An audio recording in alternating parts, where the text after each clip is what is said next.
الحمد لله وكفى وسلام على عباده الذين اصطفى. أما بعد، قال الله تعالى: قل هل يستوي الذين يعلمون والذين لا يعلمون. وقال النبي صلى الله عليه وسلم: طلب العلم فريضة على كل مسلم. صدق الله العظيم. يا إخواني، إني أريد أن ألقي أمامكم في هذه الحفلة كلمة حول موضوع العلم، فأرجو منكم الاستماع بكل شوق ورغبة. يا زملائي، إن العلم له شرف عظيم، إنه نور وبصيرة، إنه أساس الدين وعماده، إنه ركن متين يقوم عليه الصرح الإسلامي، إنه عزاء للعقل والنفس، إنه ينور القلوب ويهدي إلى الرشاد ويرشد إلى سواء السبيل، إنه يخرج الناس من الظلمات إلى النور. يا إخواني، إن العلم هو الذي يمنع الإنسان عن الغواية والضلالة، يمنعه عن الكفر والشرك، يمنعه عن الشر والفساد، يمنعه عن الظلم والطغيان، يمنعه عن الرذائل والخصائص، يمنعه عن الجحود والنكران، يمنعه عن الحيوانية.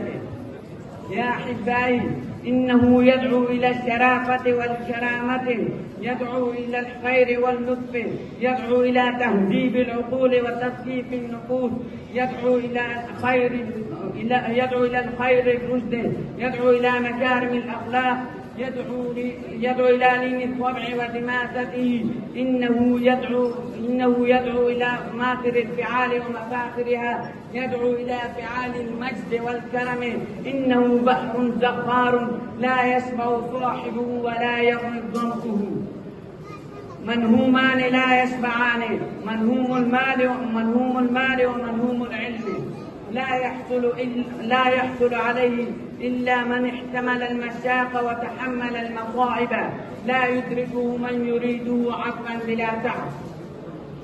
ومن أراد العلا عفوا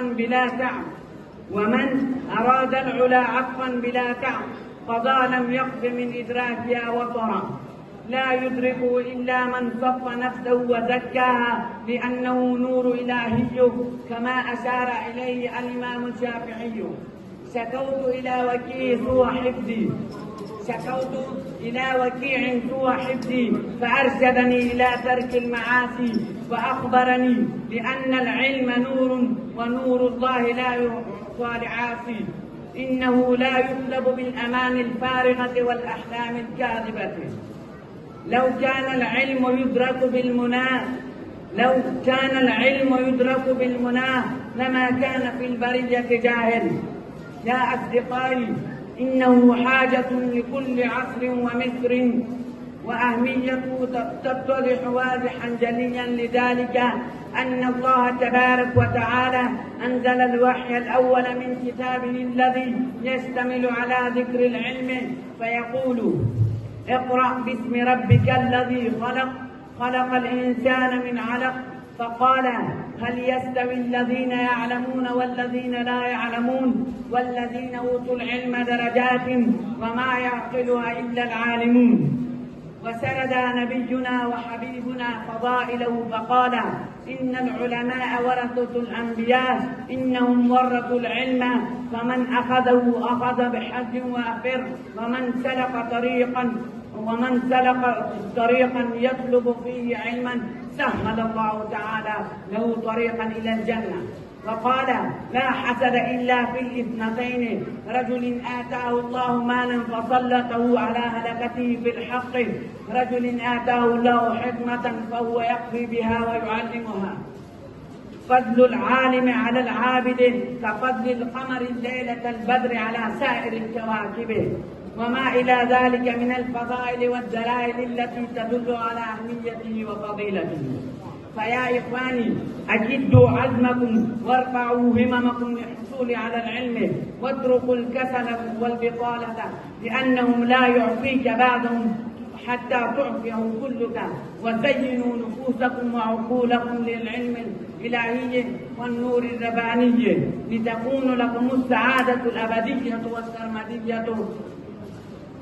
واجهد ولا تكسل ولا تك غافلا، واجهد ولا تكسل ولا تك غافلا، فندامة العقبى لمن يتكاسل. واكتفي بهذا.